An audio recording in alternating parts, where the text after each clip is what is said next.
شام کے وقت ایک آدمی ایک کساب کی دکان پر گوشت بنوانے کی غرض سے اپنی ذبح کی ہوئی مرغی لے کر آیا اور اسے مخاطب کر کے کہنے لگا کہ بھئی آپ اس کا گوشت بنا دو اور ذرا دیر تک میں مثالیں وغیرہ لے کر آتا ہوں اور اپنا گوشت اٹھا لوں گا۔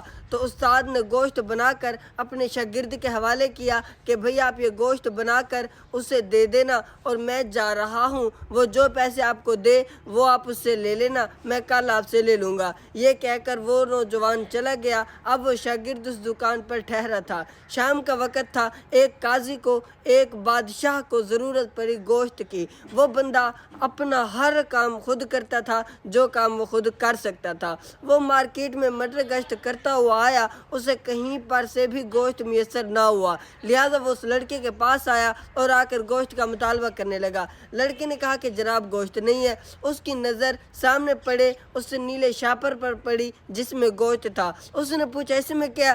تو بچے نے جواب دیا اس میں گوشت ہے۔ تو وہ قاضی کہنے لگا کہ یہی گوشت آپ مجھے اٹھا دو۔ تو وہ بچہ کہنے لگا حضور والا یہ کسی کی امانت ہے اور وہ ذرا دیر بعد آتا ہی ہوگا، یہ گوشت تو میں نے اسے دینا ہے۔ تو وہ قاضی کہنے لگا کہ آپ یہ گوشت مجھے اٹھا دو۔ وہ آئے تو آپ نے اس سے کہنا ہے کہ بھئی آپ کی مرغی زندہ ہو کر اڑ گئی۔ یہ کہہ کر وہ گوشت اس نے اٹھایا۔ تو وہ بچہ کہنے لگا کہ حضور نہ میں پاگل نہ وہ بندہ پاگل، اب یہ کیسے ہو سکتا ہے کہ اس نے مجھے مرغی بھی دی اور وہ بھی ذبح کی ہوئی، اور اب وہ زندہ ہو کر کیسے اڑ سکتی ہے؟ تو وہ قاضی کہنے لگا کہ بھئی وہ آئے گا نا تو آپ اس سے کہہ دینا آگے کا حساب میں خود ہی دیکھ لوں گا، کیونکہ میں قاضی ہوں، وہ سارا معاملہ میرے پاس ہی لے کر آئے گا۔ لہٰذا اس قاضی نے وہ گوشت اٹھایا اور اٹھا کر چل دیا۔ اب چپکے سے وہ لڑکا وہاں سے کھسکنے لگا۔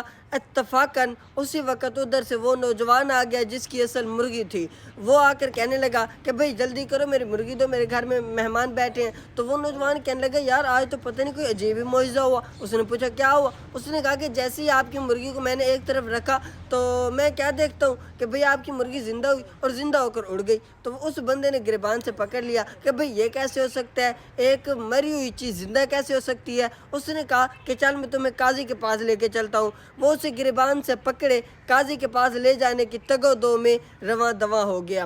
اب وہ راستے میں جا رہے تھے، تقریباً آدھا سفر انہوں نے طے کیا تو راستے میں نا دو نوجوان آپس میں جھگڑ رہے تھے، ایک تھا ہندو اور ایک تھا مسلمان۔ ان دونوں کا آپس میں کسی چھوٹے سے معاملے کی وجہ سے تنازع ہوا۔ وہ تنازع بڑھتے بڑھتے بہت زیادہ حد تک بڑھ گیا۔ تو بہت سارے لوگ ادھر ٹھہرے تھے وہ سارا معاملہ دیکھنے کے لیے، کوئی بھی چھڑانے کی غرض سے نہیں جا رہا تھا۔ تو وہ جو شاگرد تھا اس نے کہا کہ جناب آپ ایک منٹ یہاں پر رکیے، میں ذرا انہیں چھڑا کر آتا ہوں۔ تو جب اس نوجوان نے سوچا کہ بھئی واقعی اس کے دل میں ہمدردی ہے، جانے دے، تو وہ نوجوان اسے چھڑانے کی غرض سے وہاں چلا گیا۔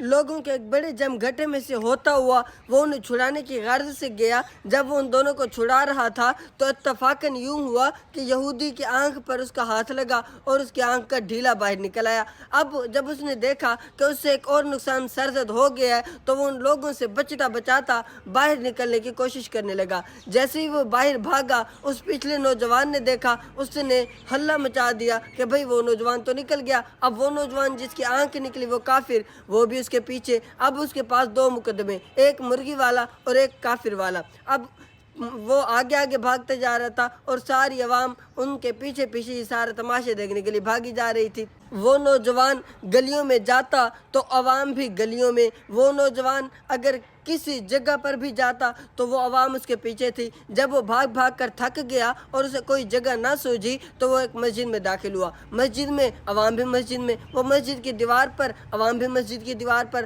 وہ مسجد کی چھت پر عوام بھی مسجد کی چھت پر۔ جب اس نے دیکھا کہ عوام ابھی بھی باز نہیں آ رہی تو وہ بھاگ کر مسجد کے مینار پر چڑھ گیا۔ جب عوام مینار پر چڑھنے لگی تو اس نے اوپر سے نیچے جمپ مار دیا۔ جیسے اس نے نیچے جمپ مارا اس مسجد کے آگے ایک بزرگ بیٹھا اپنے نوجوان بیٹے کے ساتھ عطر وغیرہ بیچ رہا تھا، تو وہ اس نوجوان بزرگ کے اوپر گرا اور وہ بزرگ اسی وقت جہاں بہک ہو گیا۔ وہ جو نیچے اس کے ساتھ اس کا بیٹا بیٹھا تھا اس نے اسے گریبان سے پکڑ لیا۔ اتنے میں وہ دونوں مقدمے والے بھی آ گئے۔ اب اس کے پاس تین مقدمے، ایک اس نے قتل کیا، ایک یہودی کی آنکھ نکالی اور ایک